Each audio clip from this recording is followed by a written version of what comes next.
where handsome rich boys mock a poor girl strawberry seller, unaware she's their long-lost sister of 15.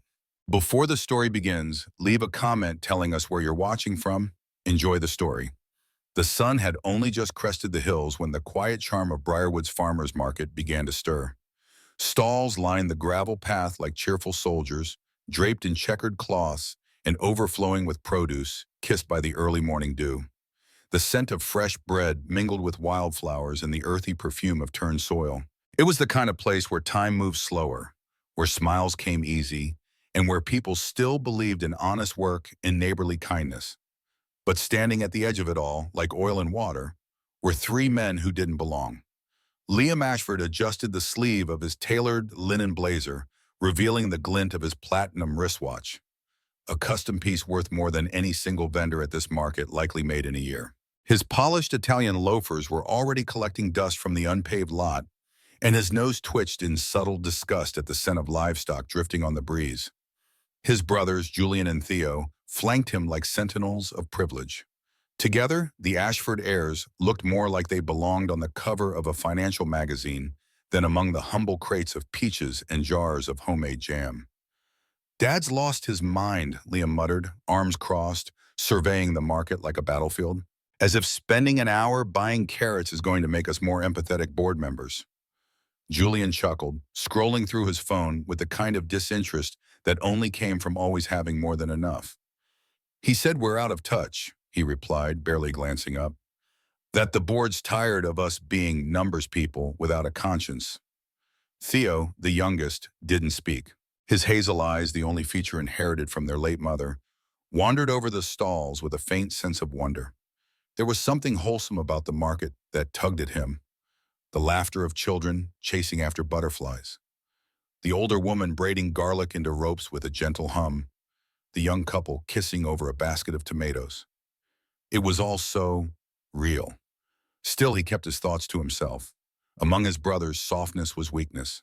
And the Ashford name, the same one etched in marble on skyscrapers and museum wings, had no room for sentiment.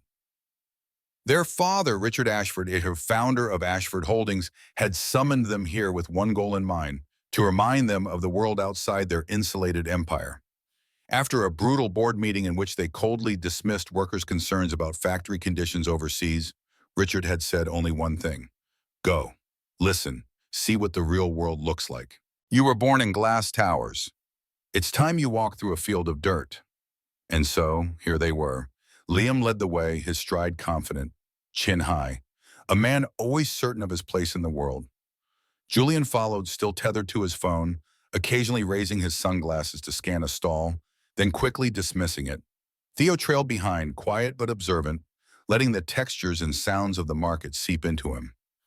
It had been years since any of them had to shop for anything.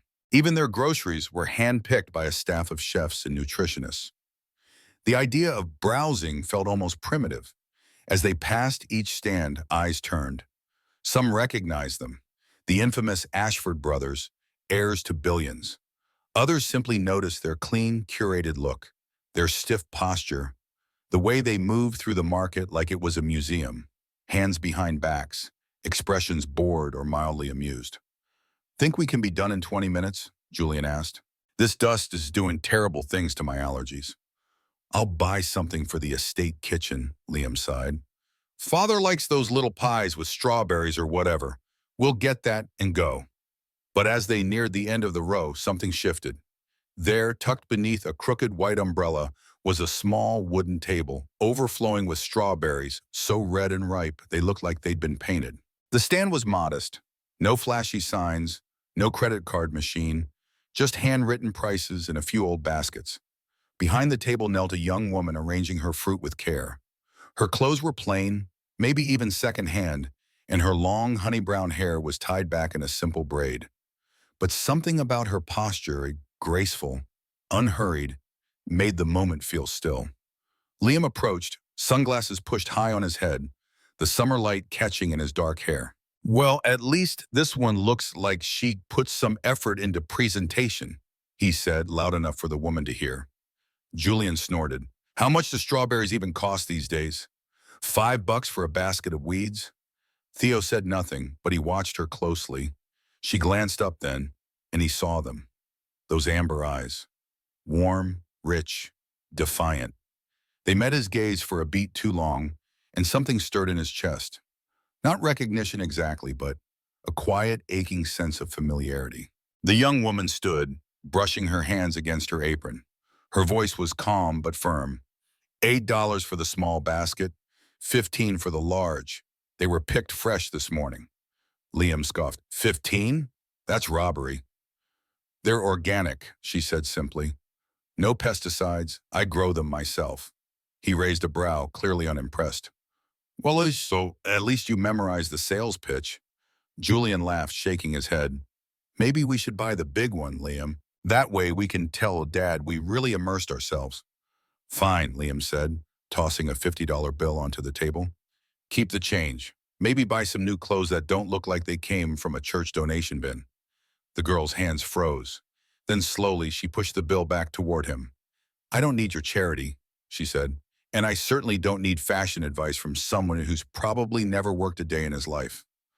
A hush fell over the air between them. Liam blinked, taken aback.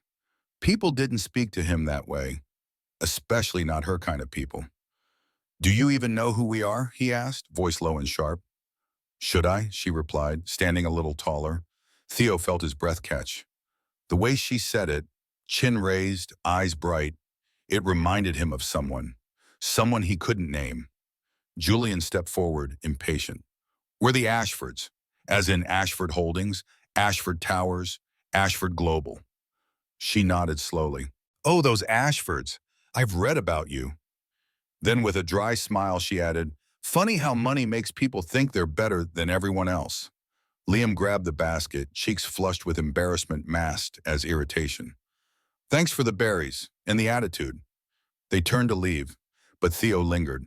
The girl had turned back to her work, brushing a loose strand of hair behind her ear, and in that one simple motion he felt it again. That strange ache in his chest. Like he had just passed a piece of himself he hadn't known was missing. Something about her was familiar. And though he didn't understand it yet, the moment would change everything. The scent of strawberries hung heavy in the warm morning air, thick with dew and the promise of summer. It wrapped around the wooden stall like a memory, sweet, delicate, impossible to ignore. And there she stood, quiet and unassuming behind her modest table at the edge of the Briarwood Farmers Market. The sign above her display read simply, Fresh Strawberries, hand-picked. Nothing fancy, no gimmicks, just truth in red and green. She wore a sun-faded blue blouse and jeans that had known more soil than silk. Her honey-brown hair was braided down her back, a few strands escaping to frame her sun-kissed face. And when she smiled, truly smiled, it was the kind of smile that warmed a person from the inside out. But that day, that morning, her smile would meet something colder. 3 shadows approached her stand, tall, polished, and out of place. They cut through the market like blades. Liam Ashford in his sleek gray jacket, his posture rigid with entitlement. Julian beside him, phone in hand, eyes barely lifting. And Theo, the youngest, trailing behind with a quiet hesitance in his steps.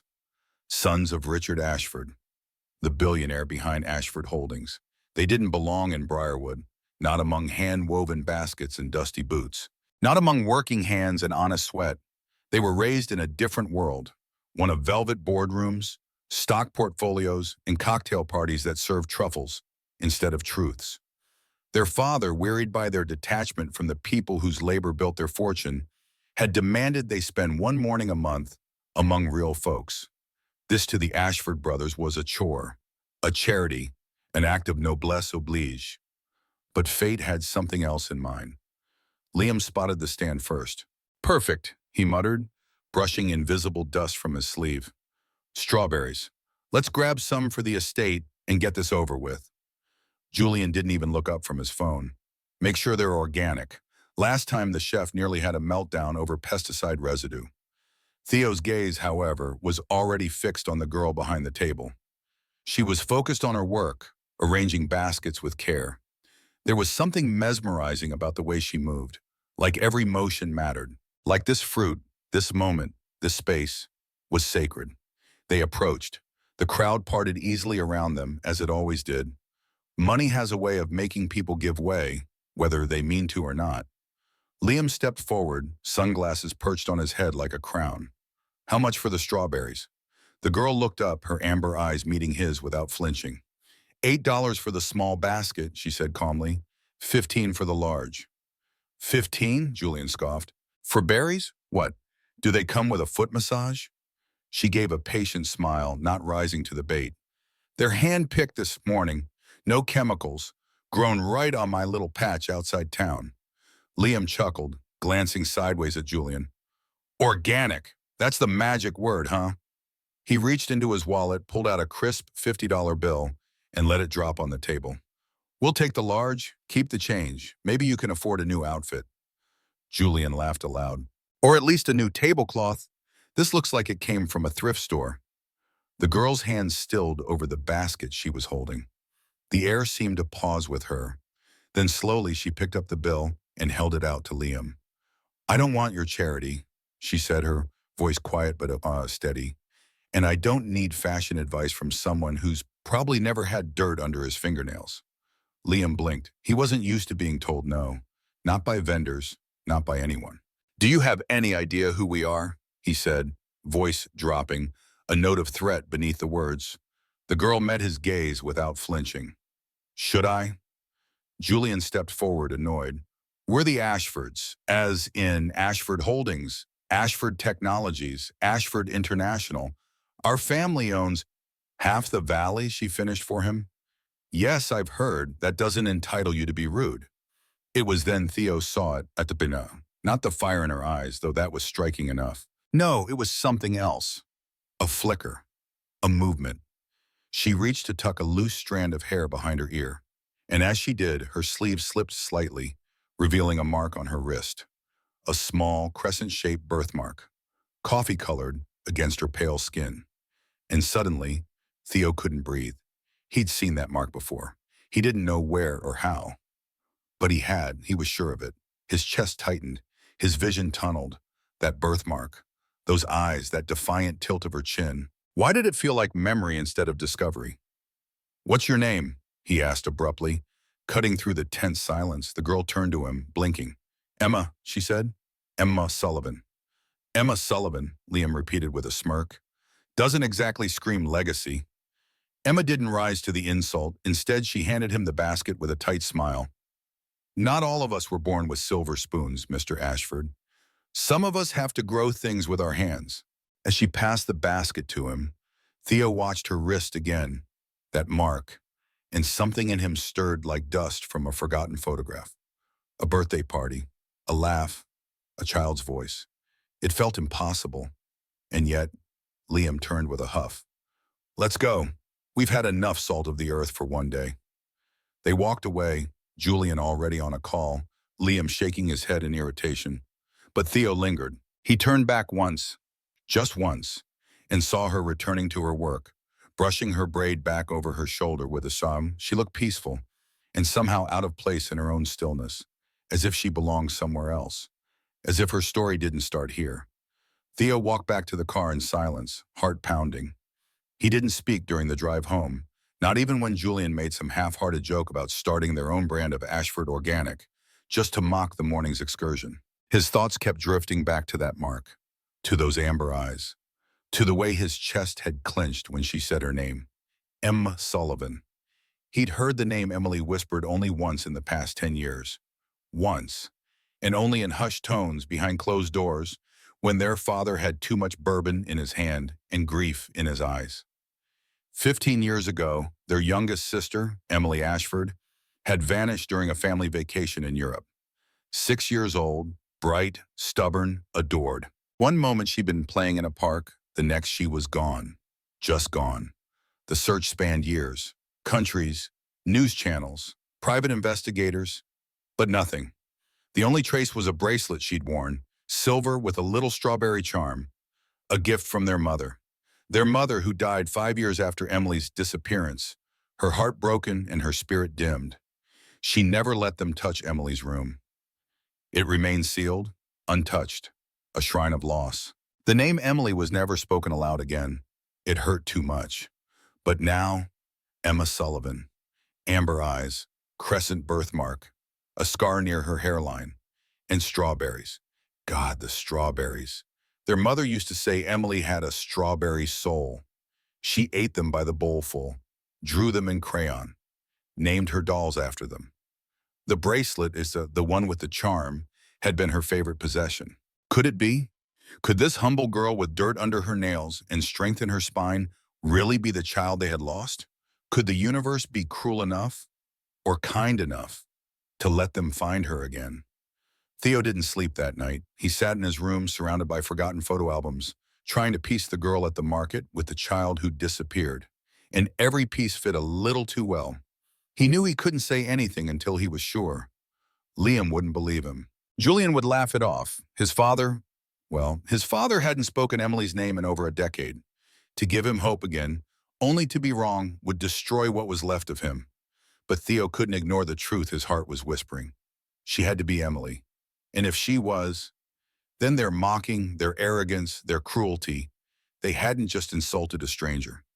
They had insulted their sister, the girl they thought they'd lost forever. And she had looked them in the eye, all three of them, and stood her ground without knowing who they were, without knowing who she was. There are stories we tell to ease the pain of absence, stories where the missing child grows up safe, stories where chance encounters aren't just accidents, but whispers of something greater. And maybe, just maybe, this was one of them. Because if Emma Sullivan was truly Emily Ashford, then this wasn't just an encounter at a market. It was the beginning of a reckoning, of healing, of truth. And listener, you must stay with me because what follows is not just a tale of lost and found, but of forgiveness, sacrifice, and the shattering power of love. The Strawberry Girl may have started her day unknown, but by the end of this story, she will change everything the Ashfords thought they knew about their past, about themselves, and about what it truly means to come home. That night, as Asher Calloway sat alone in the great, echoing library of the Calloway estate, the shadows from the wrought iron chandelier danced across the polished wood floors like restless ghosts. He hadn't spoken a word since they returned from the market earlier that day, not even when Julian joked about the spicy little strawberry girl, or when Silas complained that the whole morning had been a waste of time. But Asher's thoughts were elsewhere, spinning with quiet chaos. The girl's face wouldn't leave his mind. Not her fiery defiance, not the golden glint in her amber eyes, and most of all, not that birthmark on her wrist. A crescent moon tucked just beneath the sleeve of her shirt, coffee-colored and familiar. He had seen it before, not recently, but long ago, preserved in a memory he had unknowingly locked away.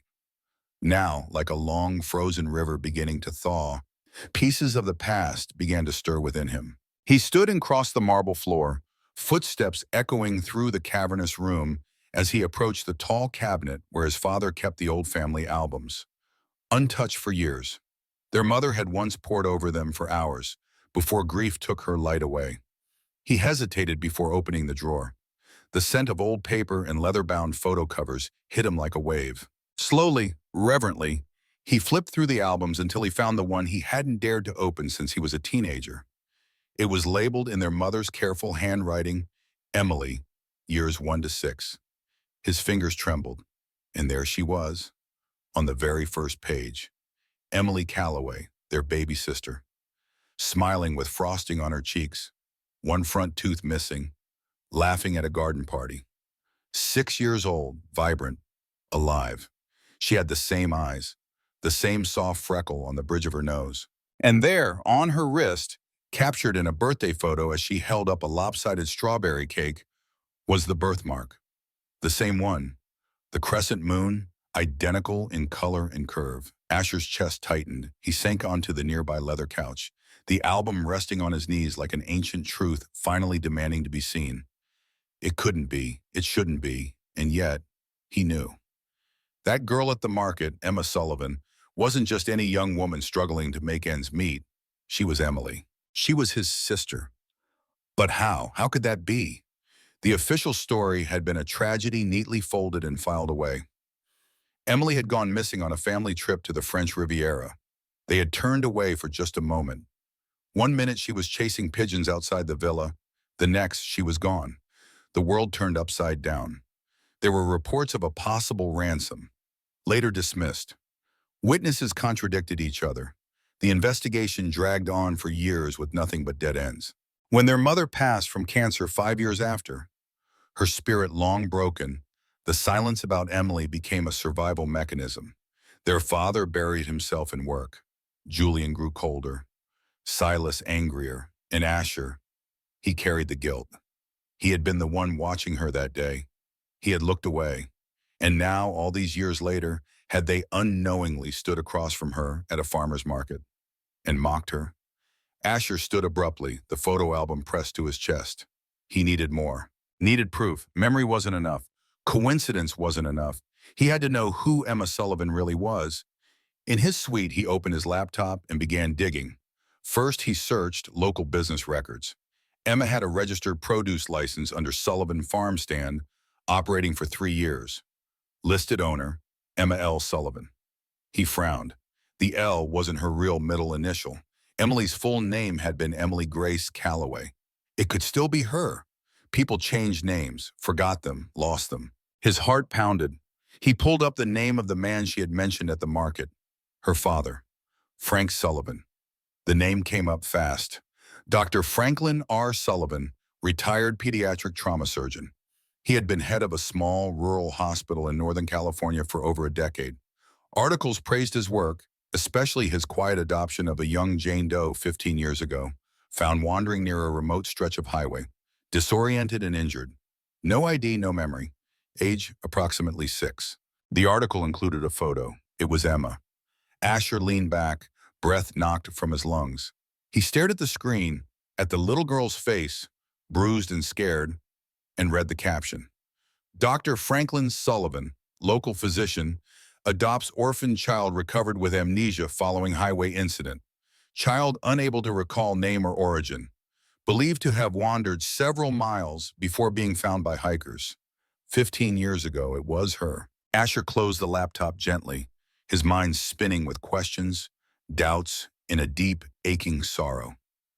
How had no one connected the dots? How had a missing girl from one of the wealthiest families in the country ended up an orphaned, amnesiac strawberry farmer? What twist of fate, what negligence, or perhaps cruel chance, had allowed her to disappear so thoroughly? He couldn't tell his brothers yet. Julian wouldn't believe him, and Silas would call it a fantasy. Their father, grief had hollowed him into a man who feared hope more than loss. No, Asher had to know the truth. All of it. And he had to see her again, this time not as a stranger, but as a brother chasing a second chance. The next morning, he rose early, dressing not in designer casual, but in worn jeans and a simple linen shirt. He drove himself, no chauffeur, no flashy car, and pulled into the gravel lot of the market just as the sun kissed the tops of the vendor tents. The strawberry stand was already set up. Emma stood there again, hands brushing soil from the berries, her braid trailing down her back like a thread connecting the past to now. She saw him. Her smile faded slightly into something guarded. Back for more insults? She asked. No, Asher said softly. Back for an apology. He stepped forward, nerves tangling in his gut. I was awful. My brothers were worse, and I'm sorry. You didn't deserve that. Emma hesitated, then slowly she nodded. Thank you. He offered to help her with the crates, and to his surprise, she let him. For the next half hour, they worked in silence, sorting berries and brushing leaves into a compost bucket. It felt oddly natural, peaceful, and as they worked, Asher asked careful questions about her life, her memories, where she grew up. Emma's answers were hesitant. I don't remember much before I was 7, she said finally. Frank, my dad, found me at the hospital where he worked. He said I had been in some kind of accident. There was trauma, memory loss. I had a scar on my head here. She pulled her braid aside and revealed a faint mark near her temple. Asher's breath caught. Emily had fallen off her tricycle days before their trip to France. The scar had required stitches. Their mother had kissed it and called it her battle star. He couldn't speak. The weight of it was too much, but Emma kept going. I still get dreams sometimes, she said, eyes fixed on the crate of berries. Flashes, a woman's voice, a silver bracelet, the smell of strawberries. It doesn't make sense, but sometimes I wake up crying. She didn't notice the way Asher's hands clenched. She had remembered. Fragments, maybe, but enough. "Do you still have that bracelet?" he asked, trying to sound casual. Emma blinked. "Yeah, I found it in a box with some old things. I always kept it. Frank says it was on me when they found me. It's shaped like a strawberry. Has some initials, I think." Asher nearly dropped the crate. It was hers, Emily's bracelet. Their mother had given it to her on her 5th birthday, engraved with the words, "To our sweet Emily, love that grows forever." That bracelet was listed in the missing persons report as one of the only identifiable possessions. He couldn't hold it in any longer. He turned to her, chest heaving. "Emma," he said, voice cracking, "I need you to listen, and I need you not to run." She froze. I know this sounds crazy, but I think you're my sister." Silence. He waited. The wind rustled the plastic tarp over the stand. Somewhere nearby, a child laughed. But here, time stopped. Emma's face turned pale. "What did you say?" "I think you're Emily Calloway, my sister. You disappeared 15 years ago. You had a birthmark on your wrist, the same one you have. You wore a bracelet, Aaron, the same one. You had a scar from a bike fall, the same spot. And you have our mother's eyes." Her lips parted, but no sound came. "I didn't come here to frighten you," Bai said, stepping by, giving her space. "I came because when I saw you yesterday, something inside me woke up. I remembered. And when I found your story online, saw your picture from the hospital, I knew. I can't explain it. I just knew." Emma's eyes welled with tears. I don't remember," she whispered. "I mean, I remember pieces, dreams, feelings, but I'm saying you were never lost," Asher said gently. "You were stolen from us. And now, somehow, fate brought you back." She stepped back, hands trembling. "I need to think," she said, voice barely audible. "I know," he replied. "Take all the time you need. I wanted you to know the truth. You deserve that." Asher turned and walked away, his heart breaking and swelling at the same time. He had found her, but now came the harder part, proving it to everyone else. And healing the wounds that time in silence had buried too deep for words. As dusk settled like a velvet curtain over the Calloway estate, soft amber light bathed the ivy-covered windows, casting long shadows that flickered across the walls like old memories begging to be seen. Inside the East Wing, the quietest corner of the mansion, Asher Calloway sat alone at his desk, heart racing, fingers trembling as he stared at the slim manila folder that had been slid discreetly under his door only an hour before. The folder was unmarked, but he knew what it was. He had asked for it with urgency, had whispered his request into the phone line with the kind of desperation one reserves for only the most sacred of hopes. And now it was here, the truth, or at least the path to it, resting silently under his fingertips. Asher closed his eyes and exhaled slowly, then opened the folder with the care of someone unveiling a relic from a long-lost life. The pages inside were crisp, clinical, black ink on white paper. Yet every word struck him like a blow to the chest. It began with a name, Dr. Franklin Robert Sullivan, age 62, retired pediatric trauma specialist, former head of Briarwood Regional Children's Hospital, and, most notably, adoptive father to a girl named Emma Louise Sullivan, taken in as a Jane Doe roughly 15 years prior. Asher's breath caught. His eyes scanned the document, absorbing every detail, every timestamp, every faded photocopy of medical records that had survived the years. It said she had been found wandering near a rural stretch of highway in Northern California, barefoot and bleeding, a visible head wound and confusion so deep she didn't know her own name. A couple driving home from a camping trip had seen her stumbling near a ditch. They stopped. Called 911. She'd been 6 or maybe 7, the report estimated. No missing person report in that county matched her description, and the girl could only recall fragments. A bracelet, a woman's angry voice, a cold, dark room, and strawberries. Always strawberries. That detail alone made Asher's pulse quicken. His hands tightened on the edge of the file, knuckles white. It couldn't be coincidence. It couldn't. Not the strawberry charm. not the birthmark, not the amber eyes that mirrored his mother's. The bracelet had been a gift, their mother's last before they went on that trip. A small silver chain with a strawberry pendant and a tiny inscription inside. Emily had worn it everywhere. It was practically a part of her. It had even been listed in the National Missing Children's database as an identifying item. And here it was, 15 years later, attached to the wrist of a young woman who called herself Emma, who sold strawberries at a dusty market stand, and who looked at Asher with eyes that felt like home. He turned the page, and there it was, a scan of the original hospital intake form. In the top right corner, under the section labeled Personal Belongings, 3 items were listed: a torn dress, a pair of muddy socks, and a silver bracelet with red enamel strawberry charm, engraving inside band, "To our sweet Emily, love that grows forever." Asher's world tilted. He pressed the file to his chest, breathing raggedly, overcome with a cocktail of joy, grief, and disbelief. She was alive. Emily was alive. He felt like a man standing on the edge of a cliff, wind howling in his ears, unsure whether to leap or fall. But there was more. There was always more. Darsullivan had been her attending physician. He had grown close to the child over several months, and when no one claimed her, when no agency connected the dots, he had filed for adoption. The court had granted it, and just like that, the missing daughter of Richard and Catherine Calloway, who had vanished from a park in Monaco without a trace, became Emma Sullivan, daughter of a kind man who perhaps loved her, but had never told her the truth. Asher's hands shook as he placed the file down. All this time, all these years.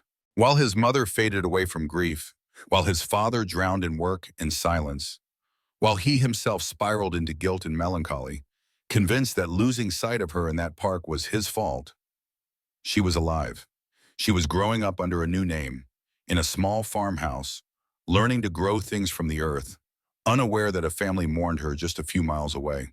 And now, as the past clawed its way into the present, Asher knew he couldn't keep this to himself. But he also knew he couldn't tell his father. Not yet.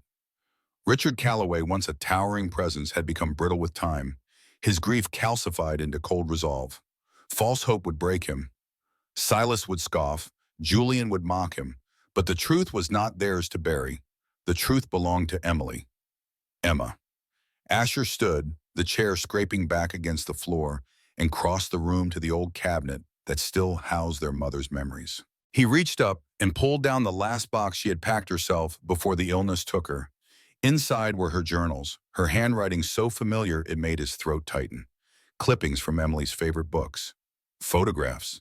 And at the bottom, worn but intact, the matching strawberry charm necklace that she had always meant to give Emily when she turned 10. "So you'll both have a piece of me," she had said once, smiling through tears. He held the charm now and wept silently. Later that night, he returned to the strawberry stand, this time alone.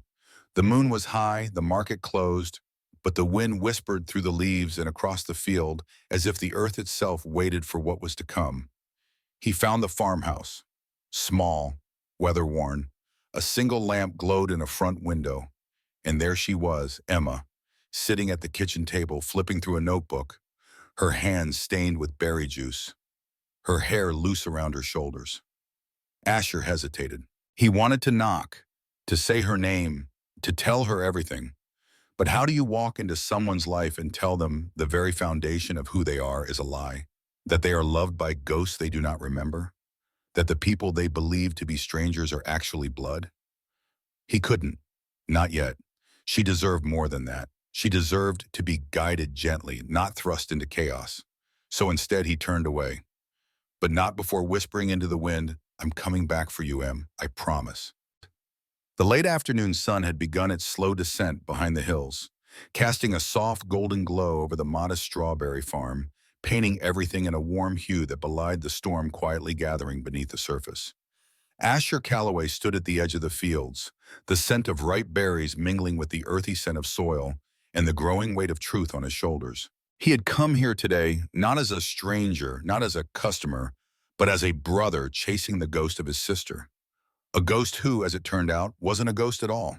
Emma Sullivan, bright-eyed, resilient, fiercely independent, was not just the strawberry girl the Calloway heirs had once mocked.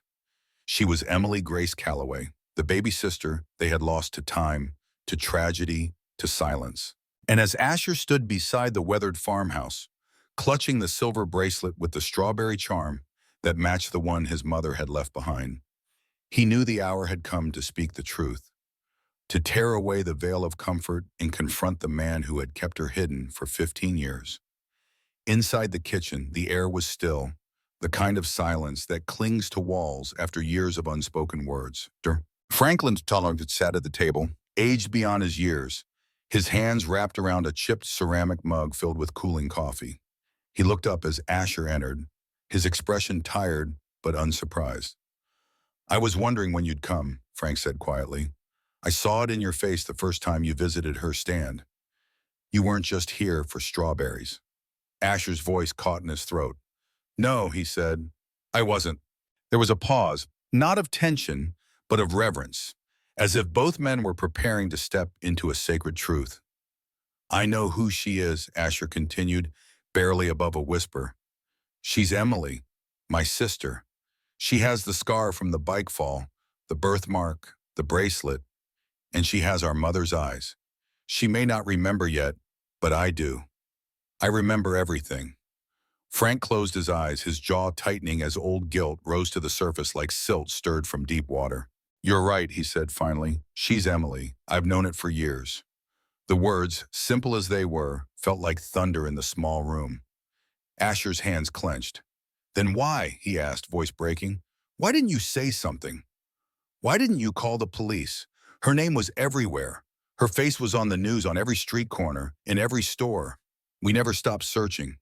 My mother died looking for her." Frank looked away, his weathered face etched with pain. "Because when I found her, she was broken," he said, eyes glistening. "She was bruised, bloody, terrified. She didn't know who she was. She couldn't speak for days. The doctors said the trauma had wiped her memory, and every time she tried to talk about where she came from, she'd seize up, like her body was protecting her from remembering. The night terrors were constant. She'd scream if anyone showed her strawberries, just scream." Asher flinched at the irony, glancing toward the fields outside where the very fruit that once terrified her now thrived under her care. "And still," he said, "you chose to keep her." "I loved her," Frank replied, voice trembling. "I loved her like my own. And in time, she called me Dad. What was I supposed to do? Rip her away from the only safe place she knew and hand her over to strangers? Risk reopening the trauma? I told myself I was protecting her." "But you weren't protecting her," Asher said softly. "You were protecting yourself from losing her." The silence that followed was deafening. Outside, the screen door creaked. Neither man noticed that Emma had returned from her delivery earlier than expected.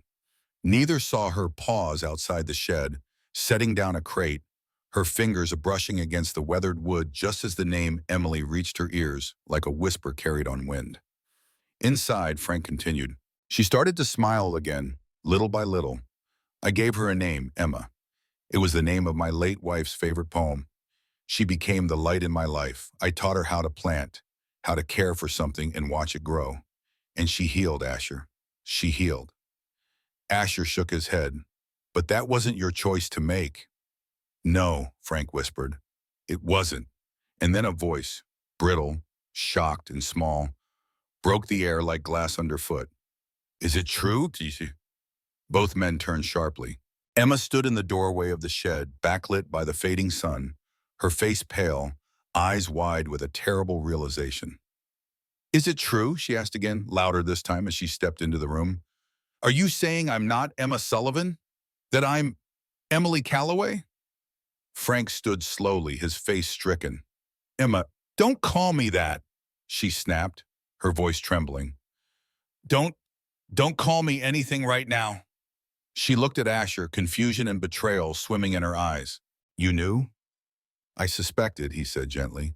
"And then I found proof. I tried to be sure before I—" "My entire life has been a lie," she said, choking on the words.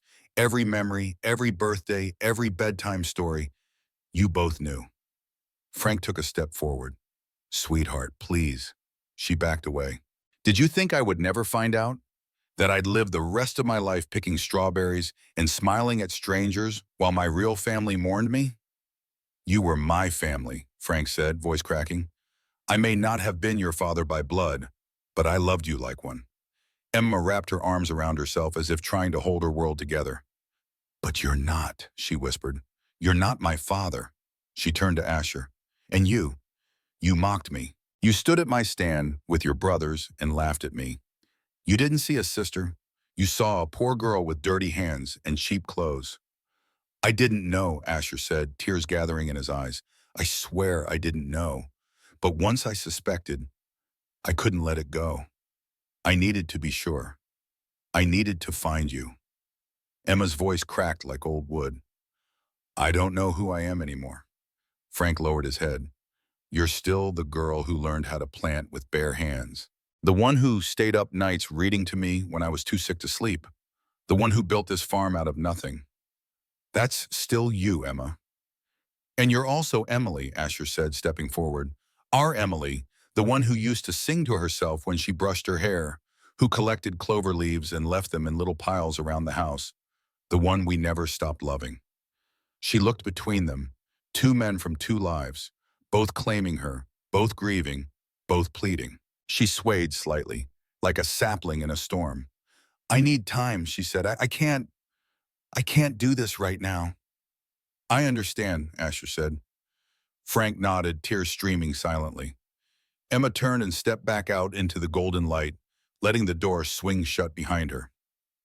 She didn't cry, not yet, but as she walked through the strawberry fields, every step felt like walking through fog.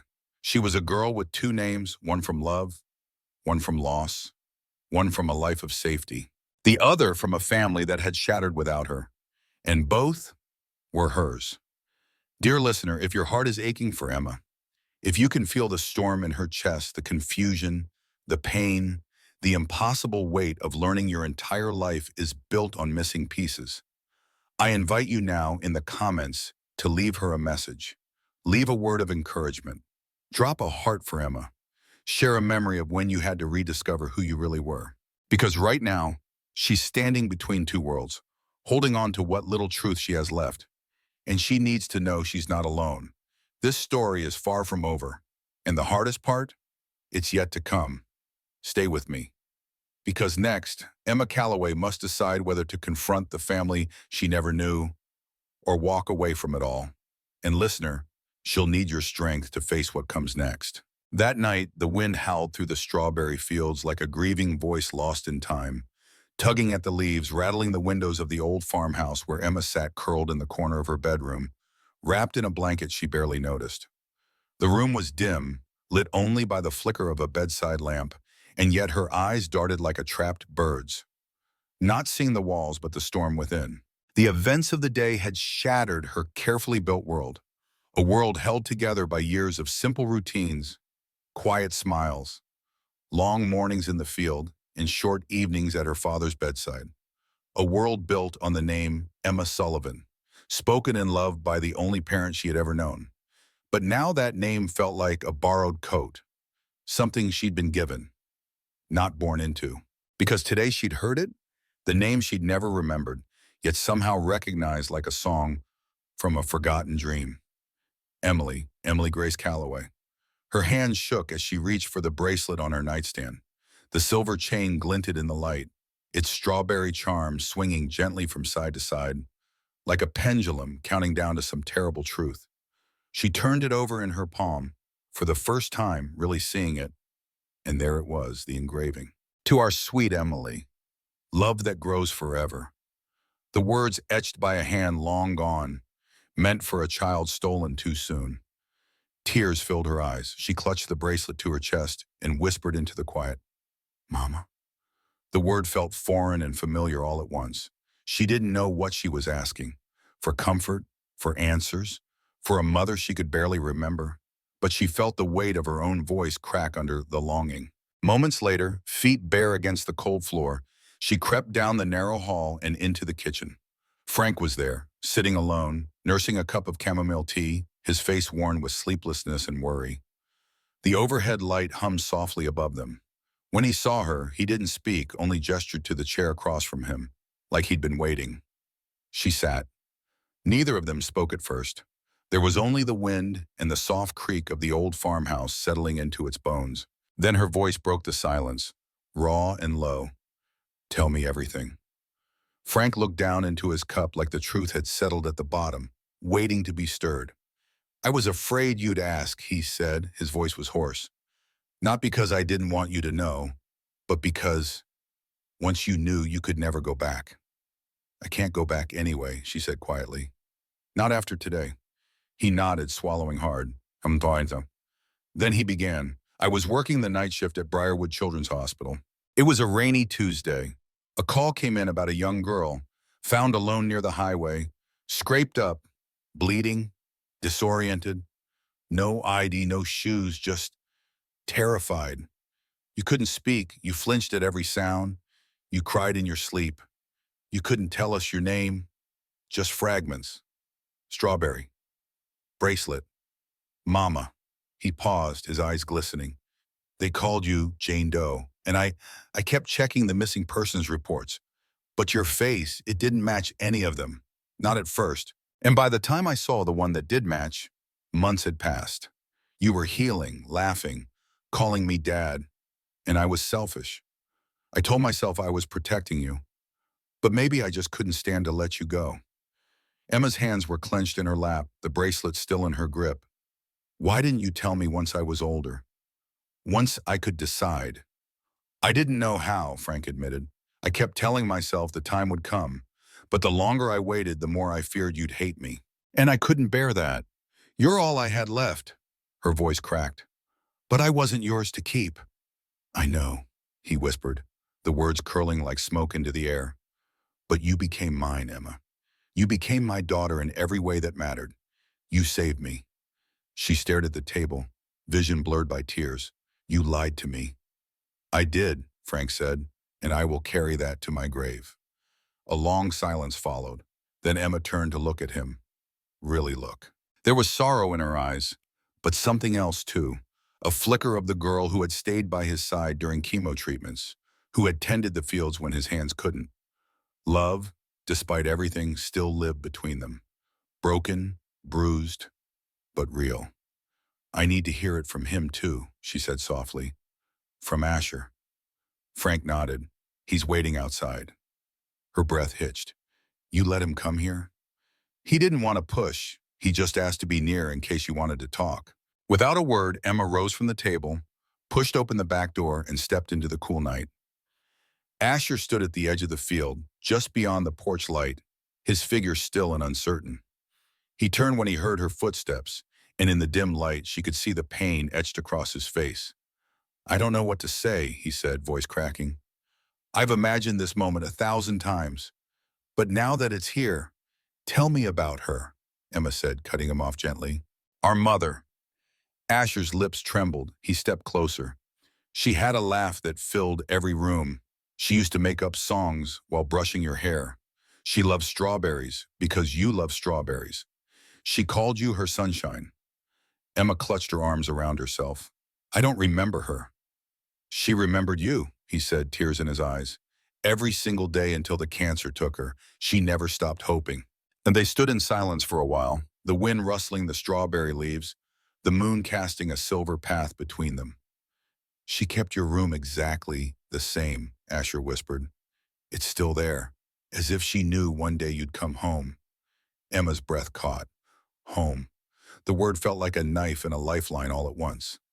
"You called me your sister," she said, "but you laughed at me, all three of you." "I know," Asher said, his shame evident. "We were cruel. We thought we were untouchable. But when I saw you, really saw you, I knew something was different. I remembered your birthmark, your eyes, the way you tucked your hair behind your ear. I couldn't stop thinking about you. I didn't come back to apologize to a stranger. I came because I knew." Emma looked down at the bracelet in her hand. "That used to be yours," Asher said softly.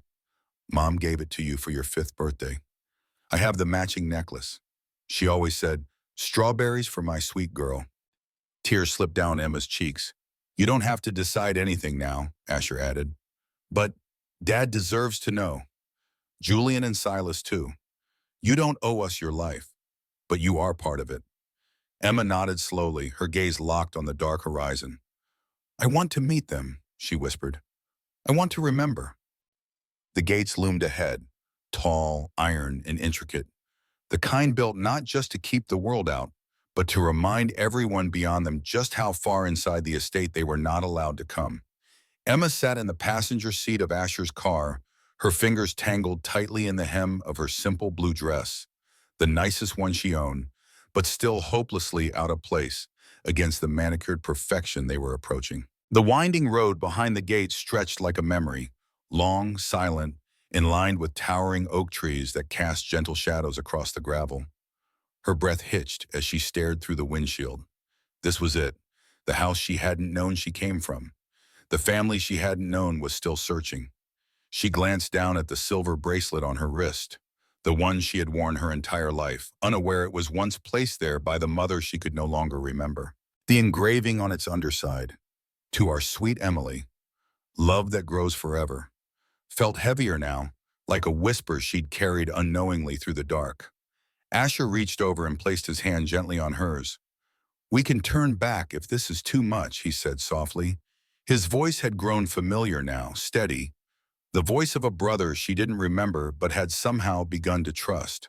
Emma shook her head slowly, her eyes still locked on the estate gates as they began to open with an almost regal slowness. I've already lost 15 years, she whispered. I don't want to lose another day. The gravel crunched beneath the tires as they passed the threshold, and the estate unfolded around them like a world painted from someone else's memory. Immaculate hedges, fountains carved from stone, flower beds blooming in colors she didn't even know existed together. It was the kind of beauty that felt like it belonged to magazines, not people. Not to her. And yet, it had once been hers. As they reached the Circle Drive, Emma caught her first glimpse of the Calloway mansion. Sprawling, white, dignified, with grand windows that reflected the sky like mirrors of time. Her throat tightened. Somewhere inside that house, she had played, laughed, grown, until someone had stolen her away, until she had become a missing poster instead of a daughter. The front doors opened before they even stepped out of the car. Asher gave her a nod of encouragement. Ready? No, she admitted, her voice cracking, but let's go anyway. She stepped out of the car, shoes pressing into the gravel, the air thick with sunlight and silence. Every step toward the doors felt like walking deeper into a memory she wasn't sure she wanted to find. Inside, the grand foyer was quiet, the kind of quiet that wraps around grief and waits. A marble staircase curved elegantly toward the second floor, where light spilled down like it was trying to welcome her home. On either side of the entrance stood two men, older now than the boys she had glimpsed at the market. Julian and Silas, her brothers. Julian was the first to speak, though his voice held none of the smugness it had carried days before. It's you, he said, breathless. You're really... Emily, Silas whispered, stepping forward. His eyes, once cold, were filled with stunned disbelief. I thought I saw something in your face at the market. I thought it was just impossible. Emma stood still, unsure of what to say, what to feel. They stared at her like she was a ghost returned, a legend stepped out of a dream. She nodded slightly. I'm not sure who I am right now, but yes, I think I'm Emily. They didn't embrace her. Not yet. The weight of the years, the awkwardness of trauma, held them at bay. But they didn't turn away either. And that perhaps was enough for now. Then a sound came from the staircase. Slow, deliberate footsteps. And Emma's chest seized. A man descended. Tall, silver-haired, tired in the way only grief can make a man tired. Richard Calloway, her father. His steps faltered when he saw her. His hand gripped the banister like the world had shifted beneath him. He didn't speak at first. He only stared, his eyes locked onto hers like he was afraid if he blinked, she would vanish again. Emma's lips parted. She began, but no words came. Richard stepped forward slowly, his voice little more than a rasp. Emily. She nodded, barely holding back the tears that now blurred her vision. I think so. He reached into his pocket and pulled something out, a folded, faded photograph. With trembling fingers, he opened it. It was a picture of her as a child, holding a strawberry cake, her hair in messy braids, a gap-toothed smile beaming up at the camera. "I've carried this every day," he said, "since the day you disappeared." Emma broke then. Her knees gave slightly, but Asher caught her arm just in time. Richard stepped forward, his hand outstretched, not demanding, not certain, but open, an offering. Emma looked at him, at the man whose face mirrored her own in ways she had never noticed until now. Slowly, she stepped into his arms, and he held her. Not like she was fragile, but like she was found. He wept openly, his tears falling into her hair. "You're home," he whispered. "You're home, my girl." The weight of 15 years collapsed in that one embrace. The silence, the searching, the sleepless nights. They poured out of his heart like water from a shattered dam. Julian and Silas stood frozen, emotion flickering across their faces like old guilt awakened. Finally, Julian stepped forward. "Emily," he said, clearing his throat, "I'm sorry about the market, about everything. We were blind," Silas finished for him. "We didn't see you, not really, and we didn't deserve to." Emma looked at them, her heart cracking and healing all at once. "You didn't know," she said simply. "But we should have," Julian said. There was a pause. Then, slowly, awkwardly, Julian stepped forward and wrapped his arms around her, and Silas followed. It wasn't perfect, but it was real. Later, after the quiet had returned and the sun dipped low, they led her to the east wing of the mansion. The doors opened with a soft creak, and inside, it was as if time had stopped. Emily's room, untouched. A small canopy bed, shelves lined with dolls and books, a nightstand still holding a child's lamp shaped like a strawberry, a drawer, slightly ajar, with crayon drawings still folded inside. Emma stepped in, breath catching in her throat. "I remember this," she whispered, touching the edge of the bed. "Not all of it, but it feels like mine." Richard stood behind her. "I couldn't change it," he said. "Not after you were gone. I came in here every night, just to sit, just to believe I'd see you again." She turned to face him. "I'm not that little girl anymore." "No," he said. "You're stronger, braver, and you're still my daughter." Tears slipped down her cheeks, and slowly, gently, she sat on the bed. A moment passed. Then she reached into her bag and pulled out the bracelet, the one she had worn her whole life, and placed it beside the matching necklace that lay on the dresser. Two pieces of the same story, finally reunited. The morning sun spilled gently over the eastern hills, casting a soft golden light across the Calloway estate. The air was still, kissed with dew, and the roses along the stone path bloomed silently in the hush of a day just beginning. Emma, or Emily, as she was now learning to answer to again, stood at the edge of the garden in a simple cotton dress, a soft breeze brushing through her honey-brown hair.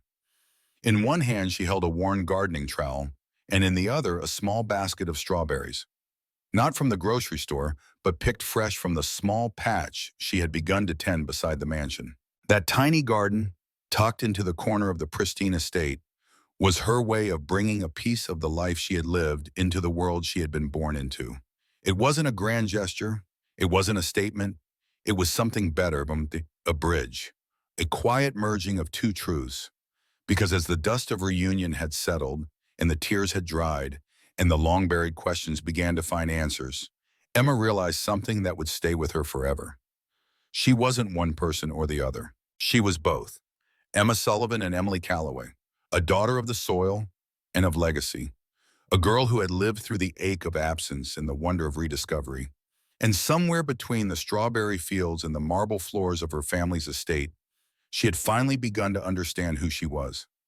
The days after her return had been filled with slow, careful steps, relearning the halls of a home that had once echoed with her laughter, sitting with photo albums her mother had made, listening to her father speak her name aloud after 15 years of silence.